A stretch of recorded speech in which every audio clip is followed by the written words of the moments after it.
Pranahita Chevella project తిరిగి చేపడతామని CM Revanth Reddy అన్నారు. ప్రాజెక్టు పూర్తి చేసి ఉమ్మడి ఆదిలాబాద్ జిల్లాకు సాగు నీటిని అందిస్తామన్నారు. ప్రాణహిత చేవెళ్ల ప్రాజెక్టు ప్రారంభించేందుకు తానే వస్తానని కూడా చెప్పారు. ఆదిలాబాద్ లో ఎయిర్పోర్ట్ ఏర్పాటునకు కృషి చేస్తామన్నారు. తుమ్మిడిహట్టి దగ్గర ప్రాణహిత చేవెళ్ల ప్రాజెక్టు తిరిగి చేపడతామని సీఎం రేవంత్ రెడ్డి అన్నారు.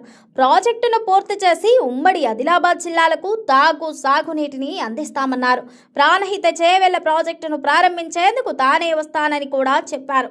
ఆదిలాబాద్ లో ఎయిర్పోర్ట్ ఏర్పాటునకు కృషి చేస్తామన్నారు. ముఖ్యమంత్రి రేవంత్ ఆదిలాబాద్ ప్రాంతాన్ని పర్యాటక పారిశ్రామిక కేంద్రంగా మారుస్తామన్నారు. ఆదిలాబాద్ జిల్లా ఏప్రిల్లో సీఎం రేవంత్ రెడ్డి పలు అభివృద్ధి పనులకు శంకుస్థాపన కూడా చేశారు. అనంతరం బహిరంగ సభలో మాట్లాడారు. ఆదిలాబాద్ జిల్లా సమస్యల పరిష్కారంపై ప్రత్యేక దృష్టి పెట్టాం. నాటి నుండి నేను బట్టి విక్రమార్క ఆదిలాబాద్ జిల్లాపైనే ప్రత్యేక దృష్టి సారించి అన్ని కార్యక్రమాలను ఇక్కడి నుండి మొదలు పెట్టాం. ప్రభుత్వాల నిర్లక్ష్యం, ప్రణాళికలు లేకపోవడంతో ఆదిలాబాద్ జిల్లా ఇంకా వెనుకబడి ఉంది. అపారమైన వనరులు ఉన్నప్పటికీ ఆదిలాబాద్ ప్రజలు వెనుకబడే ఉన్నారు. ఆదివాసీ పటేళ్లకు ఇచ్చిన హామీలు నెరవేరుస్తున్నాం. పాలమూరు సమానంగా ఆదిలాబాద్ జిల్లాను అభివృద్ధి చేస్తాం. ఈ ఎన్నికలు వచ్చినప్పుడే రాజకీయం.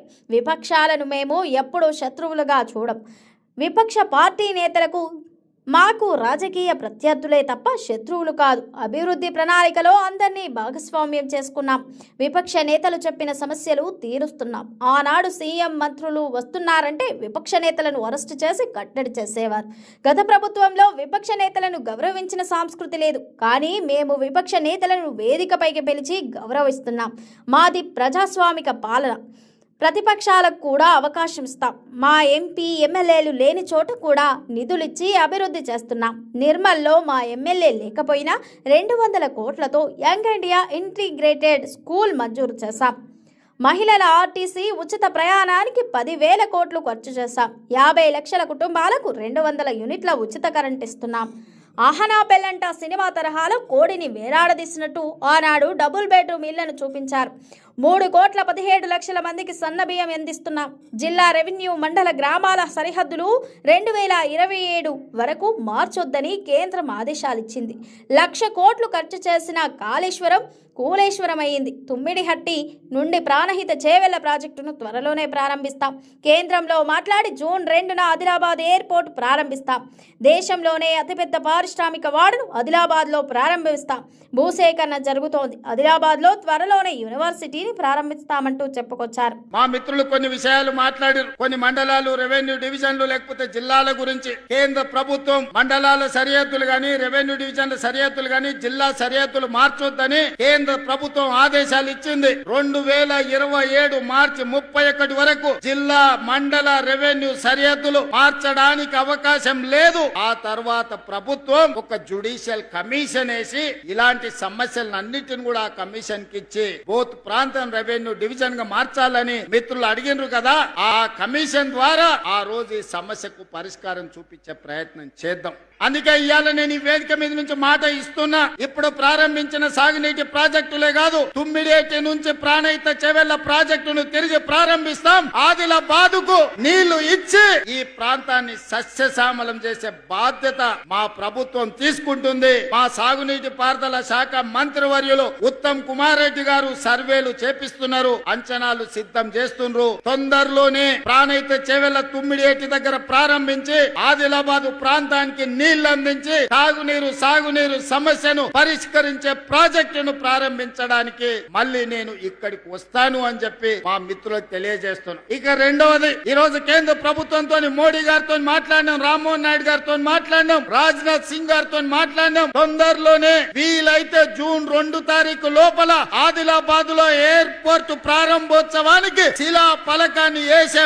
బాధ్యత వేదిక మీద ఉన్న మిత్రులం అందరం తీసుకుంటాం. ఢిల్లీ లిక్కర్ పాలసీ కేసులో సుమారు 5 నెలల పాటు తీహార్ జైల్లో ఉన్న కవిత తన జైలు అనుభవాలను ఇటీవల ఒక ఇంటర్వ్యూలో పంచుకున్నారు. తీహార్ అంటే కేవలం కరుడుగట్టిన నేరస్తులు మాత్రమే ఉంటారని అందరూ భావిస్తారని, కానీ అక్కడ చాలా చిన్న కేసుల్లో చిక్కుకున్న వారు, అమాయకులు కూడా ఉన్నారని ఆమె తెలిపారు. అరటి పండు దొంగతనం చేసిన వారు, భార్యాభర్తల గొడవలు బట్టి పెట్టి కేసుల వల్ల ఏళ్ల తరబడి జైల్లో మగ్గుతున్న వారిని చూసి తాను ఆశ్చర్యపోయానంటూ చెప్పుకొచ్చారు. ఢిల్లీ లిక్కర్ పాలసీ కేసులో సుమారు 5 నెలల పాటు తీహార్ జైల్లో ఉన్న కవిత తన జైలు అనుభవాలను ఇటీవల ఒక ఇంటర్వ్యూలో పంచుకున్నారు. తీహార్ అంటే కేవలం కరుడుగట్టిన నేరస్తులు మాత్రమే ఉంటారని అందరూ భావిస్తారని, కానీ అక్కడ చాలా చిన్న కేసులు చిక్కుకున్న వారు, అమాయకులు కూడా ఉన్నారని ఆమె తెలిపారు. అరటిపండు దొంగతనం చేసిన వారు, భార్యాభర్తల గొడవల వంటి కేసుల వల్ల ఏళ్ల తరబడి జైల్లో మగ్గుతున్న వారిని చూసి తాను ఆశ్చర్యపోయానంటూ ఆమె వెల్లడించారు. తీహార్ జైలు పేరు వింటేనే ఒక రకమైన భయం. సినిమాల్లో చూపించే ఎలివేషన్లు, అక్కడ ఉండే హై ప్రొఫైల్ ఖైదీల వల్ల దానికి ఆ స్థాయి భయంకరమైన ఇమేజ్ వచ్చింది. వాస్తవానికి సినిమాల్లో చూపించినంత క్రూరంగా జైలు ఉండదని తెలంగాణ జాగృతి అధ్యక్షురాలు కవిత అన్నారు. మొదట్లో తాను కూడా అలాగే భావించినా అక్కడ అంతా సీన్ లేదంటూ చెప్పుకొచ్చారు. ఢిల్లీ లిక్కర్ పాలసీకి సంబంధించిన మనీ లాండరింగ్ కేసులో జ్యుడిషియల్ రిమాండ్లో భాగంగా కవిత సుమారు 5 నెలల పాటు తీహార్ జైల్లో ఖైదీగా ఉన్నారు. ఆ తర్వాత ఆమెకు బెయిల్ మంజూరు చేయడంతో జైలు నుంచి విడుదలయ్యారు. అనంతరం ఆ కేసులో కవితను నిర్దోషిగా ప్రకటిస్తూ రౌస్ అవెన్యూ కోర్టు ఇటీవల తీర్పిచ్చింది. ఈ విషయం పక్కన పెడితే తన తీహార్ జైలు అనుభవాల గురించి కవిత ఇటీవల ఓ యూట్యూబ్ ఛానల్కు ఇచ్చిన ఇంటర్వ్యూలో చెప్పుకొచ్చారు. అందరూ అనుకునే విధంగా తీహార్ జైలు క్రూరంగా ఉండదని అన్నారు. అక్కడ చాలా మంది చిన్న చిన్న కేసుల్లో శిక్ష అనుభవిస్తున్న వారు ఉన్నారంటూ వెల్లడించారు. తీహార్ అంటే కరుడుగట్టిన ఉగ్రవాదులు, నేరస్తులు మాత్రమే ఉంటారనుకుంటే పొరపాటు. అక్కడ అంత సీన్ లేదు. చిన్న పెట్టి కేసుల్లో వచ్చి ఏళ్లకు ఏళ్లు అక్కడే ఉంటారు. కొందరు 7.5-8 ఏళ్లు జైలు జీవితం గడుపుతున్న వారు కూడా ఉన్నారు. చాలా చిన్న కేసులు, భార్యాభర్తల కొట్లాటలు వంటి పిచ్చి కేసుల్లో చాలా మంది అక్కడ ఖైదీలుగా ఉన్నారు. విచిత్రం ఏంటంటే ఆ చుట్టుపక్కల రాష్ట్రాల్లోని పెట్టి కేసుల్లో ఇరుక్కున్న వారిని తీసుకెళ్లి తీహార్లో పడేస్తారు. అరటిపండు దొంగతనం చేశాడని ఓ వ్యక్తిని తీహార్లో పడేశారు. ఇది నాకు సిల్లీ అనిపించింది. ఇలా ఎలా జరుగుతోందంటూ షాక్ అయ్యా. పాన్ షాప్లో మజా డబ్బా కోసం గొడవైన తీహార్ జైలుకు తీసుకొచ్చారు. నేను జైల్లో ఉన్నప్పుడు కొందరు సాఫ్ట్వేర్ పిల్లలు కూడా జైలుకు వచ్చారు. పాపం వాళ్ళంతా అమాయకులు. వీళ్ళు పనిచేస్తున్న కంపెనీ థాయిలాండ్ బేస్గా సైబర్ క్రైమ్స్ చేస్తున్నట్లు తెలిసిందట. దానికి వీళ్లకు సంబంధం లేదు, కానీ వాళ్ళను కూడా తీహార్ జైలుకు పట్టుకొచ్చారు. ఇక నన్ను జైలు నుంచి కోర్టుకు తీసుకెళ్లే సమయంలో ఓసారి చేతులకు సంఖ్యలు కూడా వేశారు. అయితే మరో ఆఫీసర్ చూసి అలా చేయొద్దంటూ చెప్పారు. అప్పటి నుంచి నార్మల్గానే కోర్టుకు తీసుకెళ్లారు. నా కోసం ప్రత్యేకంగా వాహనం ఏర్పాటు చేసి జైలు నుంచి కోర్టుకు తీసుకెళ్లారు. అప్పుడు నాకు ఒంటరి అనే ఫీలింగ్ కలిగింది అని కవిత ఆ ఇంటర్వ్యూలో చెప్పుకొచ్చారు. బీజేపీలో కరీంనగర్ కొట్లాట హాట్ టాపిక్ గా మారింది. వన్స్ మోర్ అంటూ ఎంపీ ఈటాల రాజేందర్ బ్లాస్టింగ్ కామెంట్స్ చేసి చర్చకు తెరతీశారు. కాస్త గ్యాప్ ఇచ్చినట్లు ఇచ్చి మీడియా ముందుకొచ్చిన ఈటెల బండి సంజయ్ పేరు తీయకుండానే ఆయన్నే టార్గెట్ చేసినట్టు మాట్లాడారు. హుజురాబాద్ సెంట్రిక్ గా ఆ ఇద్దరి ఫైట్ నడుస్తూనే ఉంటుందా? ఈటెల లేటెస్ట్ కామెంట్స్ ను ఎలా అర్థం చేసుకోవచ్చు? బీఆర్ఎస్ లోకి పోను అంటూనే సొంత పార్టీ నేతలను టార్గెట్ చేయడాన్ని ఎలా చూడొచ్చు? అంతర్గత పోరు, ఆధిపత్య పోకడాలు, నేతలు రచ్చకెక్కడం, ఇదంతా కాంగ్రెస్ లో కామనే అనే టాక్ ఉండేది. కానీ క్రమశిక్షణ మారుపేరుగా ఉండే బీజేపీలో కూడా నేతలు సంచలన స్టేట్మెంట్లకు, వివాదాస్పద కామెంట్లకు కేరాం గా మారుతున్నారు. బీజేపీలో కరీంనగర్ కొట్లాట హాట్ టాపిక్ గా మారింది. వన్స్ మోర్ అంటూ ఎంపీ ఈటాల రాజేందర్ బ్లాస్టింగ్ కామెంట్స్ చేసి రచ్చకు తెరతీశారు. కాస్త గ్యాప్ ఇచ్చినట్లు ఇచ్చి మీడియా ముందుకొచ్చిన ఈటాల బండి సంజయ్ పేరు తీయకుండానే ఆయననే టార్గెట్ చేసినట్లు మాట్లాడారు. హుజురాబాద్ సెంట్రిక్ గా ఆ ఇద్దరి ఫైట్ నడుస్తూనే ఉంటుందా? ఈటెల లేటెస్ట్ కామెంట్స్ ను ఎలా అర్థం చేసుకోవచ్చు? బీఆర్ఎస్ లోకి పోను అంటూనే సొంత పార్టీ నేతలను టార్గెట్ చేయడాన్ని ఎలా చూడొచ్చు? అంతర్గత పోరు, ఆధిపత్యం పోకడాలు, నేతల రచ్చకెక్కడం, ఇదంతా కాంగ్రెస్ లో కామన్ అని టాక్ ఉండేది. కానీ క్రమశిక్షణకు మారుపేరుగా ఉండే బీజేపీలో కూడా నేతలు సంచలన స్టేట్మెంట్లకు, వివాదాస్పద కామెంట్లకు కేరఫ్ గా మారుతున్నారు. పార్టీలో నేతలు చేసే కామెంట్లు అంతర్గత చర్చకు దారితీయడమే కాకుండా రాష్ట్ర రాజకీయాల్లో కూడా హాట్ టాపిక్ గా మారుతున్నాయి. కరీంనగర్లో ఈటాల Rajender versus Bandi Sanjay Colt war regular episode అయిపోయింది. లోకల్ ఫైట్ సందర్భంగా రచ్చకెక్కి ఆ తర్వాత సైలెంట్ అయ్యి ఎన్నికల తర్వాత మరోసారి రచ్చ చేసి కమలంకోటిలో కాకరేపుతున్నారు ఈ ఇద్దరు నేతలు. ఇప్పుడు ఈటెల రాజేందర్ చేసిన వ్యాఖ్యలు ఇంట్రెస్టింగ్ డిస్కషన్గా మారాయి. ఈ మధ్య పార్టీలోని ఇంటర్నల్ అంశాలపై ఓ కేంద్ర మంత్రి పార్టీ మరో ఎంపీపై ఏకంగా ప్రధానమంత్రి నరేంద్ర మోదీకి లేఖ రాశారన్న వార్త హాట్ టాపిక్గా నడుస్తోంది. ఇప్పుడు దానికి కొనసాగింపుగా ఈటెల రాజేందర్ చేసిన కామెంట్ చర్చనీయాంశంగా అవుతున్నాయి. నాడు మల్కజ్గిరి ఎంపీ ఈటెల రాజేందర్ స్వయంగా ప్రెస్ మీట్ పెట్టి మాట్లాడిన మాటలు, చేసిన విమర్శలు ఇతర పార్టీలోని నేతలపై కన్నా సొంత పార్టీ నేతలకే ఎక్కువగా తాకాయన్న చర్చ జరుగుతోంది.